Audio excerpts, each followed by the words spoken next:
Слушнавме, благодарам за информациите и директното вклучување. Ги слушнавме информациите од Битола. Ајде да видиме како е на ниво на цела држава, бидејќи организацијата на потрошувачи е генерално местото каде што граѓаните ги доставуваат своите поплаки при онлайн пазарење, на што најмногу се жалат и како тие постапуваат. Разговараме со Татјана Тасовска, правен советник во организацијата на потрошувачи на Македонија. Добре ни дојдовте. Благодарам на поканата. Ги слушнавме податоците од Битола. Што велат статистиките на национално ниво за 2023? И статистиките на национално ниво ја покажуваат истата состојба. Значи, генерално во државата има многу голем проблем со онлайн купувањето. Можам да кажам дека ако на годишно ниво во организацијата има некаде околу 1500 поплаки од потрошувачи, половина, односно околу 700 се однесуваат конкретно на онлайн купувањето и ние ве продолживме и понатаму и во јануари секојдневно повторно добиваме барем во текот на денот по 2-3 поплаки кои конкретно се однесуваат на таа продажба на онлайн купувањето и јас знам дека сега трговците кои легално си ја работат работата ќе речат тебе ни го рушат бизнисот, меѓутоа не станува збор за легална онлайн продажба и ние тоа постојано го потенцираме и им велиме на потрошувачите да купувајте онлайн од продавници кои што се легално регистрирани, кои што се правни лица во државата, меѓутоа не и од оние на социјалните мрежи кои што не знаете кои се. Претходно тоа го потврди и Виктор Стојковски од Асоцијацијата за e-трговија, кој што вели најголем проблем се нерегистрираните трговци, но граѓаните најмногу се жалат пак и од нив, предпоставувам. Зашто најмногу ги мамат потрошувачите? Вообичаено станува збор за некои поситни работи, значи најчесто се примамени граѓаните од цените, значи многу голем дел од нив и знаат што може да им се деси, меѓутоа ќе видат производ кој што е со пониска цена, па викаат добро, убаво изгледа на сликата, би сакал да го имам, а не е многу висока цената. Станува збор за текстил, станува збор за обувки, станува збор за некои ситни работи по дома, значи некои работи кои што ги купувате за домот, меѓутоа се забележува дека почнуваат да се купуваат, например, онлайн производи кои што значат мебел. И сега може би тоа не значи дека станува збор за некој износ на пари од 20, 30, 50 илјади, меѓутоа станува збор секако за 5-6 илјади, кој што во буџетот на некој од граѓаните реално и не е малку. И сега, како постапувате кога има пријава кон регистриран, а како кон нерегистриран трговец? Така. Најчесто кога ќе се јави потрошувачот во организацијата, го образложува проблемот и му велиме ајде сега кажете на кој начин прво нарачавте преку социјалните мрежи, Facebook, интернет, некои на веб страни, дали како ви го испорачаа производот, па дома на врата, како го плативте, па во кеш го платив, дали за тоа добивте некаква сметка, најчесто велат не. Значи ги плаќаат во кеш, фискална сметка или сметкопотврда не добиваат и тогаш единствено што ни останува е да провериме дали тој портал кој што е еве на социјалните мрежи, можеме да го провериме во Централен регистар дали е регистрирано правно лице. Ако не е регистрирано правно лице, тогаш единствено што може да се направи тоа е да се пријави во сектор за компјутерски криминал на МВР, бидејќи пазарна инспекција нема да го прифати предметот во Законот за заштита на потрошувачи си стои дека рекламацијата на производи и услуги може да биде исклучиво со фискална сметка или сметкопотврда и фактура. Ако е регистриран, го упатувате на државен пазарен инспекторат, така? Најчесто да, сега ако станува збор за нешто, оно што е најстрашно од во сето ова, значи во ред, нели, кога ќе купуваме блузата не била иста боја или нема исти квалитет како оној на сликата, меѓутоа понекогаш се случува да купуваат и лекови граѓаните на тие онлайн мрежи и тоа е веќе на вистина не се знае дали е регистриран лекот, што содржи и така натаму, веќе зависно од тоа и ги упатуваме. Ако станува збор нели за производи, текстил, обувки така натаму до државен пазарен инспекторат, ако е легална продавницата, ако станува збор за легална продавница на лекови, тогаш во бирото за лекови, ако станува збор за храна, бидејќи се купува и храна. Значи Јас тоа го разбирам. Значи, во ред е да купите, нели бидејќи сметате дека оние мали производители кои што немаат на кој начин да се рекламираат, па и преку социјалните мрежи продаваат и мет и сирење и така натаму, меѓутоа сепак треба да е проверен квалитетот.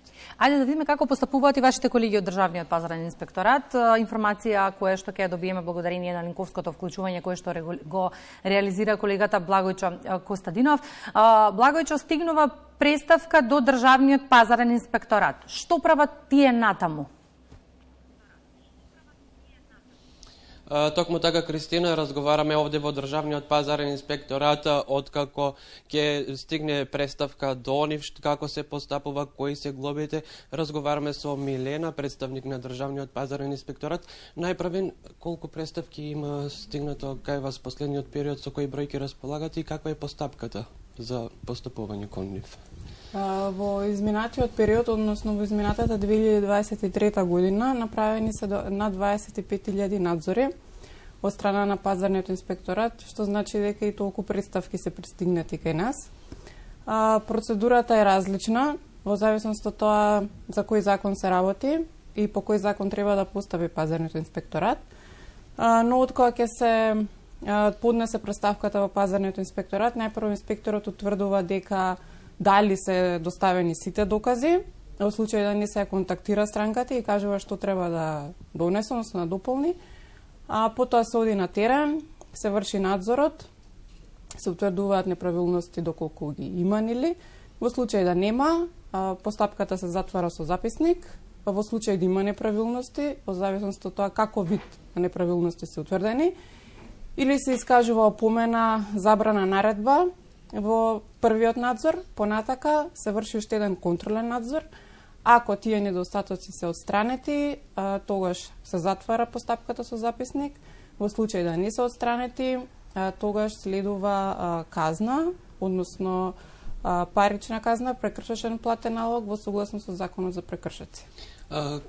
Околу глобите, колку изнесуваат минималната казна, колку е максималната казна, финансиски колку се казнуваат оние прекршители доколку се утврди дека е прекршен законот? Зависи за кој закон зборуваме. Значи, глобите се движат од 50 евра до 5.000 евра, 20.000 евра. Значи, станува збор за прво за како вид на трговец нели се врши надзорот. Дали е мал, среден или голем трговец. Еве конкретно по законот за електронска трговија, ако тргнеме да гледаме колкави се глобите, глобите изнесуваат од 300 до 5.000 евра и секогаш кога се изрекуваат прекршочни санкции, се водиме според законот за прекршоци. Знаеме дека живееме брз и динамичен живот, луѓето се почесто се одлучуваат да пазаруваат преку онлайн, односно преку интернет. Дали има такви представки дека има злоупотреба, нарачале нешто, но им стасало сосема друго и какви се поплаките од тој аспект? Како што забрзано се движи темпото на купување преку интернет, така и повеќе представки има во пазарниот инспекторат по однос на онлайн измами. Меѓутоа, тие представки пред се однесуваат на трговци, односно граѓани, кои што вршат продажба на социјалните мрежи. Оно што сакаме да го кажеме на граѓаните е дека пазарниот инспекторат нема ингеренции да постапува кај нерегистрирани онлайн трговци, односно кај трговци кои што вршат дејност преку социјални мрежи, затоа што се уште нема таков систем преку кој што ние како институција би можеле да ги пронајдеме и да ги детектираме. За таа цел, кога кај нас ќе пристигнат представки од ваков вид, односно за онлайн измами извршени од оние кои што продавале на социјалните мрежи, ние ги препраќаме до МВР, до секторот за компјутерски криминал. Во однос на ова прашање би сакала да истакнам дека пазарниот инспекторат е дел од Советот за формализирање на неформалната економија, кој што го води Министерството за финансии, и нашата следна цел е да воспоставиме систем, односно начин на кој што ќе можеме ние како институција да ги детектираме овие трговци на социјалните мрежи. Она што дополнително сакам да го кажам е дека представки кај нас пристигнуваат и за трговци кои што вршат онлайн трговија и се регистрирани, и тука веќе пазарниот инспекторат може да постапи. Она што пазарниот инспекторат го гледа по законот за електронска трговија е дали трговецот кој што врши дејност прво е регистриран, понатака ако е регистриран има обврска кога врши онлайн трговија да го истакне своето име, односно називот, седиштето, адресата, телефонскиот број. Ако врши онлайн продажба на стоки, исто така треба јасно и недвосмислено да ја истакне цената. Во ситуација каде што ќе пристигне представка за онлайн измама, односно онлайн измама во смисол, мислам граѓаните така ја нарекуваат, иако станува збор за регистриран трговец, значи има ситуации каде што постапуваме по Закон за заштита на потрошувачите, затоа што тие представки за онлайн продажба од регистрирани трговци најчесто се однесуваат за тоа дека не сака да им биде заменет производот, понатаму дека не може да им биде сервисиран производ, односно не е прифатено од страна на трговецот да им биде сервисиран производ кој што го купиле преку онлайн нарачка, или, например, без оглед на тоа што е регистриран трговецот, граѓаните нарачале онлайн, меѓутоа им стигнало или помал број, или е различно од фотографијата, и кога веќе трговецот е регистриран, пазарниот инспекторат има ингеренција да постапи. Кои се вашите препораки како институција до граѓаните кои што купуваат на интернет, како да се заштитат, како да ги препознаат оние кои што се, односно има опасност од измама од нивна страна? Најпрво, кога граѓаните сакаат да нарачаат преку интернет, треба да видат дали податоците на трговците кои што ја вршат дејноста се јавно достапни. Значи, мора трговецот да има истакнато име, назив, седиште, адреса, начин на плаќање, воедно да ги истакне и трошоците кои што ќе бидат вклучени за достава, ДДВ-то, доколку има манипулативни трошоци, исто така и тие треба јасно и недвосмислено да се прикажат. Ако граѓаните утврдат дека вакво нешто нема од онлайн страницата која што ги прават нарачките, тогаш веќе треба да размисла дали да извршат нарачка од ваков вид на трговци. Исто така, граѓаните може и лично да им се обратат на оние кои што вршат продажбата и да ги прашаат за овие податоци. Ако гледаат дека не добиваат одговор, ова треба да биде едно црвено светло дека можеби и нарачката не треба да ја направат од ваков вид на трговец. И друго што е многу важно, кај ваквите трговци, граѓаните не треба да ги оставаат своите лични податоци, освен онаму каде што заштитата на личните податоци им е загарантирана. Така, Милена, јас ви благодарам што го направивме овој разговор на оваа тема и ја направивме она анализа од Државниот пазарен инспекторат. Можеме да порачаме до сите оние граѓани кои што ги користат услугите за купување преку интернет, народски кажано, треба да ги отворат сите 4 очи за да можат да се заштитат од евентуална опасност за измама. Кристина? Благојчо, тоа е патот, Татјана, слушнавме, меѓутоа, и за да ја заокружиме оваа тема, бидејќи имам уште едно прашање на малку поинаква тема, граѓаните сепак реагираат, пријавуваат и реагираат дека нема решение за поплаката која што ја доставиле, зборуваме сега за регистриран трговец. Како да ја унапредиме работата? Која алка затајува? Да, значи патот е тој. Ако има некој проблем кај легален трговец, ако имаме фискална сметка, и станува збор за некој производ за кој што е надлежен државен пазарен инспекторат, тогаш треба да одат и да пријават во државен пазарен инспекторат. Она што морам да го потенцирам е дека граѓаните вообичаено се жалат малку на спороста на постапките. Значи бараат и инспекцијските служби побрзо и поефикасно да постапуваат, бидејќи во некои случаи станува збор за некои производи кои што навистина ни требаат. Сега зборувам можеби за машина за перење, можеби за, не знам, фрижидери, така натаму. Не можеш да останеш подолго време без тоа, ви требаат во домаќинството, а сепак постапката за со рекламацијата што сте ја поднели или поплаката и до инспекцијските служби е малце поспора, така да и ве укажуваме и до инспекцијските служби дека граѓаните бараат малце побрзо решавање на нивните проблеми. Мене ми е јасно дека нели они имаат огромен број на закони кои што ги контролираат, дека секогаш се малку пазарни инспектори, меѓутоа и можеби и државата да се поттикне, да се појача практично самата државен пазарен инспекторат, можеби со нови луѓе кои што поефикасно ќе ги решаваат проблеми. Уште едно прашање кое што е тесно поврзано со стандардот на граѓаните. Голем дел од приходите се даваат на храна. Имаме економска криза која што веќе известно време трае, имаме и мерка за гарантирани цени. Какво е искуството во однос на трговците, ги почитуваат или не истите? Па јас можам да кажам дека ние поплаки од тој тип немаме многу. Значи, со оглед на тоа, предпоставам од оно што јас го гледам, пазарам најчесто во поголемите маркети, ги почитуваат мерките, значи има гарантирани цени. Сега може би во некои од помалите продавнички не се случува тоа, може би граѓаните имаат некој проблем таму со тие прехранбени производи, меѓутоа се надевам дека сите во овој период ги почитуваат тие гарантирани цени. Она што понекогаш е реакција, тоа е на делот нели на истакнатите цени, дека оние што се на рафтовите понекогаш не се исти со оние на касата, па има таму повисока цена од она што е на рафтот.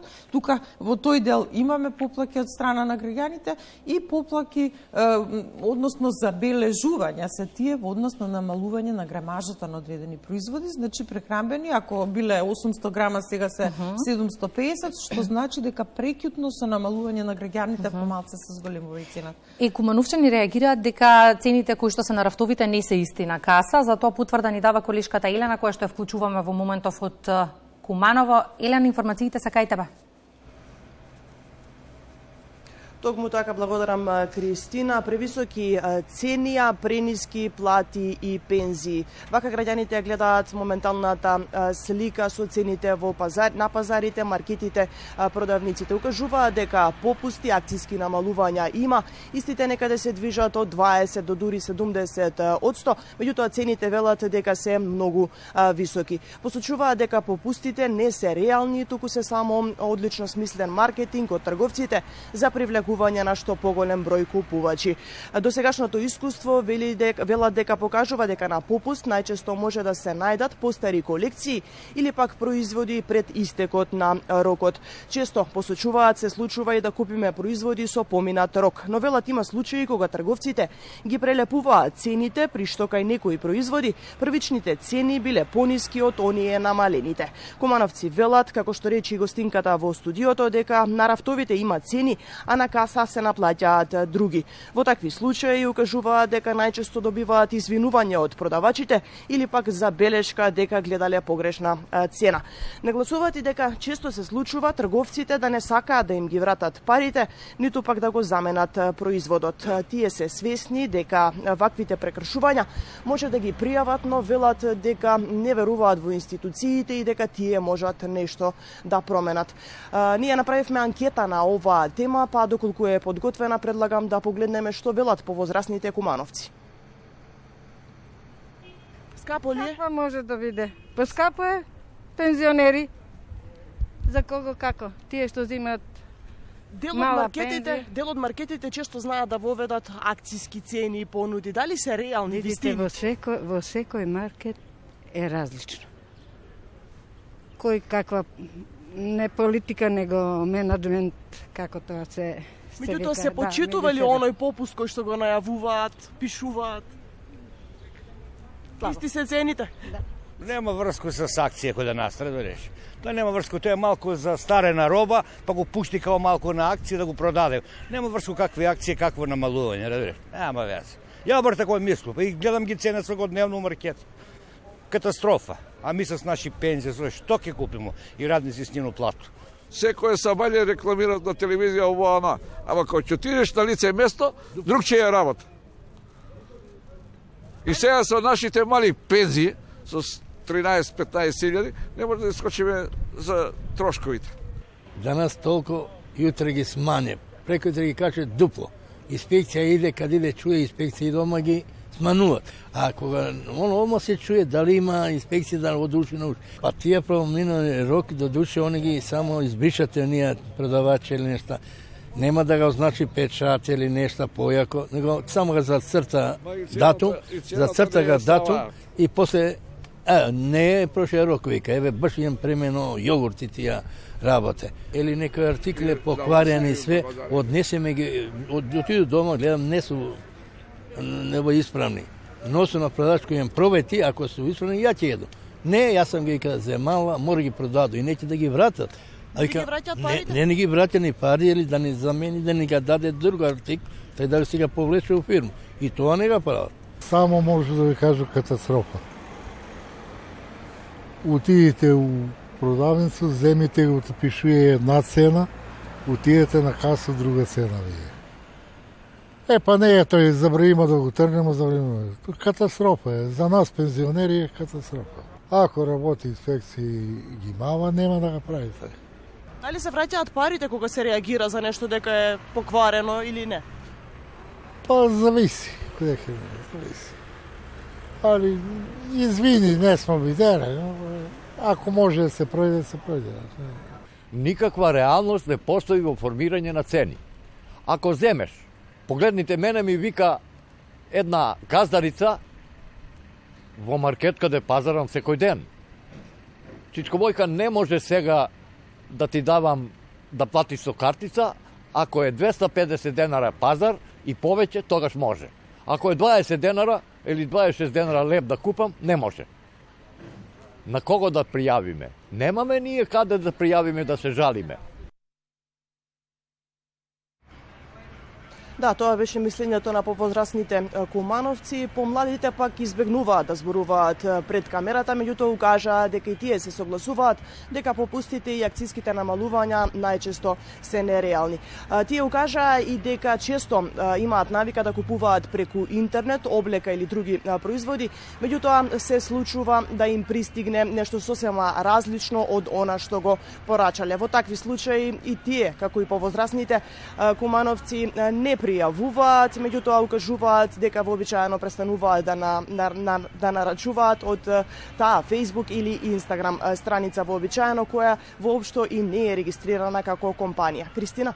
Благодарам, Елена, за информациите и вклучувањето во утринската програма. Сумираме, Татјана, имаат каде да пријават, ако инспекциите треба да бидат поажурни. Од друга страна, вашата комуникација со регистрираните трговци е одлична, што значи дека имаат кој да ги заштити. Да, секако граѓаните може да пријават и во организацијата на потрошувачи, тогаш кога им е нејасно каде би требало да се упатат или да пријават за одреден конкретен проблем. Ние се трудиме најпрво да го решиме проблемот на ниво со трговците, па потоа зборувам за оние што се регистрирани нормално, па потоа да ги упатуваме до инспекцијските служби. Мислам дека со тоа им се намалува работата и на инспекциите на некој начин, а од друга страна ние можеме па и поефикасно, бидејќи голем дел од трговците, морам да кажам, и се кооперативни. Благодарам многу за гостувањето во утринската програма. Оваа тема секако останува отворена. Благодарам. Благодарам.